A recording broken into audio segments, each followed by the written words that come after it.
দক্ষিণ জাতীয়তাবাদী যুবদল, জাতীয়তাবাদী স্বেচ্ছাসেবক দল, জাতীয়তাবাদী ছাত্রদল আমরা এখন একটা বৈঠক করেছি আমাদের ভারপ্রাপ্ত চেয়ারম্যান সাহেবের নির্দেশে, জনাব তারেক রহমানের নির্দেশে।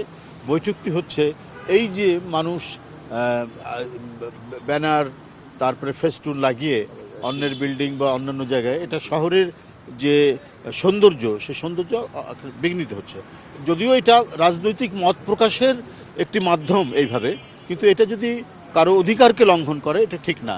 এই জন্য আমাদের ভারপ্রাপ্ত চেয়ারম্যান, আমাদের নেতা বলেছেন যে আমরা স্বেচ্ছাশ্রমের ভিত্তিতে, বিশেষ করে এই তিনটি অঙ্গ সংগঠন যুবদল, স্বেচ্ছাসেবক দল, ছাত্রদল এবং মহানগর বিএনপি উত্তর দক্ষিণ, তারা সবাই মিলে আমরা এই ব্যানার ফেস্টুনগুলো সরিয়ে দেব। ম্যাডামের যেটা শোকের যে ব্যানারটি আছে, এটা হয়তো আরও আমরা কয়েকদিন রাখবো, কিন্তু এছাড়া অন্যান্য যে ব্যানার আছে আমরা এটা পরিষ্কার করে দেব সারা ঢাকাব্যাপী।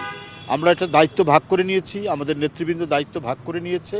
কারণ একটি উন্নত এবং সভ্য দেশ, সেখানে একেবারে রাস্তার দুই ধারে বিল্ডিংয়ে, অন্য মানুষের বিল্ডিং, যেটা পার্টির বিল্ডিং না, অন্য মানুষের বিল্ডিংয়ে বা যেখানে সেখানে যত্রতত্র ব্যানার, একটা যে কোনো ইস্যুতে, যে কোনো রাজনৈতিক কর্মসূচিতে আমরা অনুরোধ করে সেখানে ব্যানার লাগাতে পারি, কিন্তু যখন কর্মসূচি শেষ তখন আমাদেরই দায়িত্ব হচ্ছে সেটা সরিয়ে দেওয়া।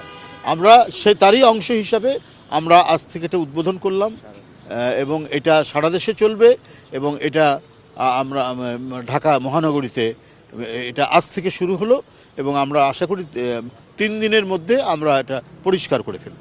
আর আজকে রাষ্ট্রীয় জাতীয় পতাকা হাফ মাস্ট এবং দলীয় পতাকা হাফ মাস্ট, যেটা অর্ধনমিতকরণ, সেটা আজকে জাতীয় পতাকাটা শেষ হয়ে যাবে, কিন্তু দলীয় পতাকা অর্ধনমিতকরণ এটাও 5ই জানুয়ারি, অর্থাৎ আমাদের যে ঘোষিত 7 দিনের কর্মসূচি সেটা শেষ না হওয়া পর্যন্ত এগুলো থাকবে। এই কর্মসূচির অংশ হিসেবে চলছে এবং সারা বাংলাদেশে তাদের সুবিধা অনুযায়ী সেটা বিভিন্ন ওয়াক্তে, সেটা কি বলে, জোহর হতে পারে, আসর হতে পারে, মাগরিব হতে পারে, এশা হতে পারে, তাদের সুবিধা অনুযায়ী তারা আজকে দোয়া এবং মিলাদ মাহফিলের আয়োজন করবে।